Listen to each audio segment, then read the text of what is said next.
morning sun through your window gleaming,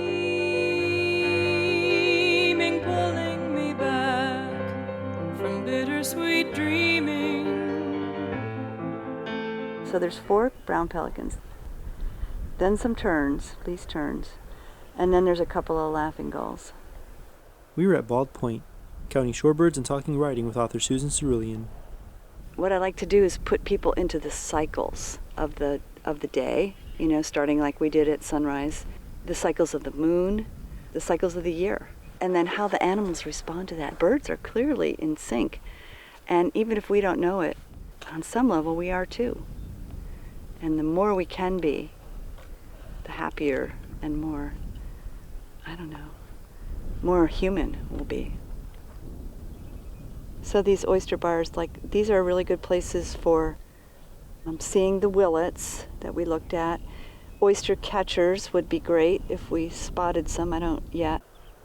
Human stomachs are in sync with the birds, as we see humans and animals alike looking to this estuary system for food. On the shores of your sweetness, forever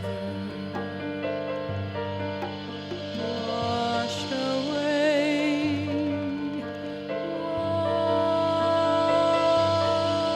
washed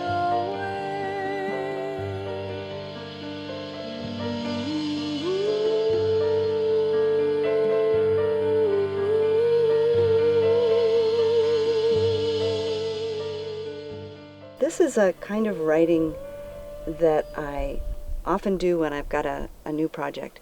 It's called keeping a commonplace book. It's different than a journal because, at least in my case, I start to articulate what are the questions that I want to think about, that I want to ask people.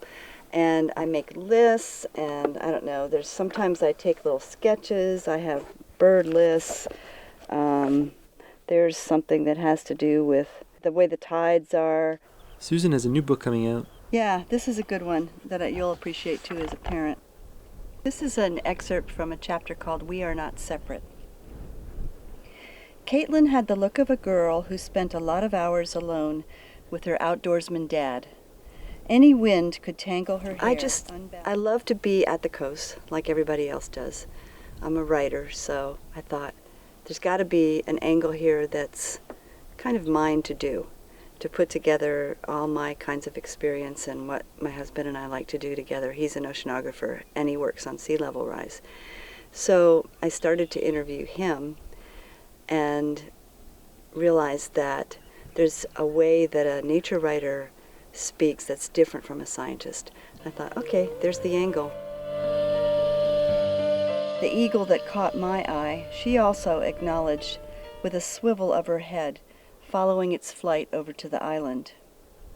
When a second great blue heron began her dance down near the boat ramp, enticing her mate in my tree, Caitlin's own limbs took note and followed, copying the angular lift of the bird's knee and wing. Her arms opened like the heron's, unscripted, unconscious, loose-jointed, girl joyous. Susan is writing about sea level rise and our local barrier islands. What I ended up understanding was that the Apalachicola River and the Appalachian Mountains created the island chain that runs from Dog Island to St. Joe Spit.